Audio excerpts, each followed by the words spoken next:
par lequel donc, le duché de Savoie, dont Bormio fait partie, va retrouver justement l'autorité sur toutes les communes qui se sont trouvées dans cet ancien comté de Nice.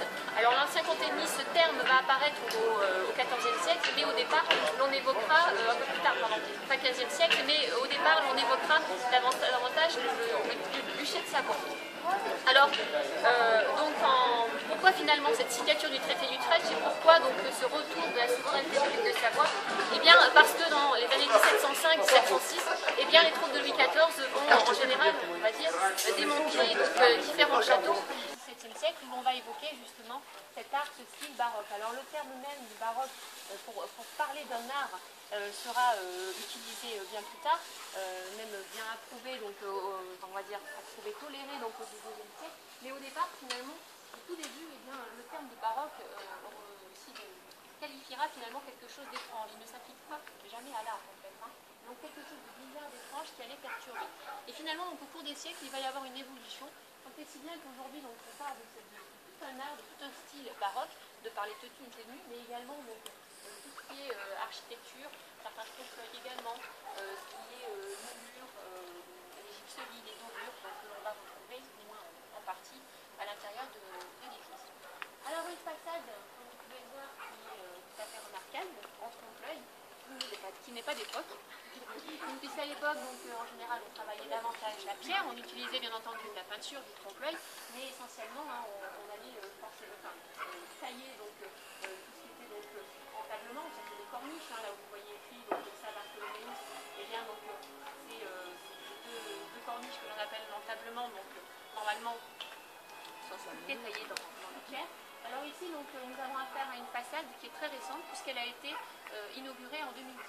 Elle est l'œuvre d'un homme fresquiste qui s'appelle donc Monsieur Danat et qui lui finalement va terminer donc, cet édifice qui ne sera jamais totalement fini.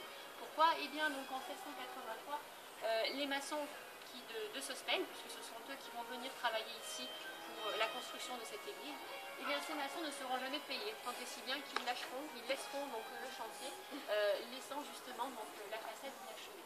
Et donc la commune justement de Bormio va donc lancer donc, ce beau projet justement de réalisation de ces très belles fresques. Nous allons retrouver donc l'inscription Saint-Barthélemy, et puis également donc, deux niches qui accueillent la représentation de deux saints, Saint-Lazare donc, à ma droite et Saint-Roch à ma gauche. Alors, respectivement, nous allons retrouver deux chapelles frontières, deux chapelles barrières qui se trouvent finalement sur des chemins de Menton ou du côté du cimetière, donc on va pouvoir rejoindre également le beau village, enfin, du XIe siècle. Là, je reviens finalement à cette conception du baroque, puisqu'il va y avoir véritablement un culte des saints, une sacralisation donc, des saints qui va être opérée durant cette période. Alors cet art du baroque, hein, il faut le situer donc, à partir de la seconde moitié du XVIe siècle et ce jusque dans les années 1750-60 avec bien sûr des extensions par la suite. Pour le coup, donc, deux chapelles, alors pour vous donner une petite indication, l'on raconte justement que le bourg de Menton souffrait justement d'une grande épidémie donc, de lèpre et les Gorbarins vont prier pour que la lèpre ne gagne pas leur bourg. Et à ce moment-là, ils vont promettre d'édifier une chapelle au nom de Saint-Lazare à l'endroit où finalement la lèpre s'arrêtera. Et l'histoire, du moins la légende, raconte qu'un lépreux quittera Menton, il empruntera le fameux chemin de Menton et à cet endroit précis où a été construite la chapelle, et bien ce lépreux tombera. Donc, de manière symbolique, la lèpre s'arrêtera au chemin de Menton à ce niveau-là. Nous justement la chapelle Saint-Lazare, et puis également Saint-Roch ici présent. Alors Saint-Roch on le voit toujours représenté avec un chien portant quelque chose dans sa gueule. Et puis également Saint-Roch montre toujours un buffon peste, puisque lui était sur les chemins de Saint-Jacques-de-Compostelle. Il va contracter la peste et il va afin d'éviter de contaminer les gens qu'il allait côtoyer, il va s'exiler dans la forêt. Et c'est là qu'intervient ce chien très sympa. Il va chipper de la nourriture à la table de son maître, et c'est ainsi qu'il pourra nourrir finalement Saint-Roch dans la forêt. D'où la représentation ici.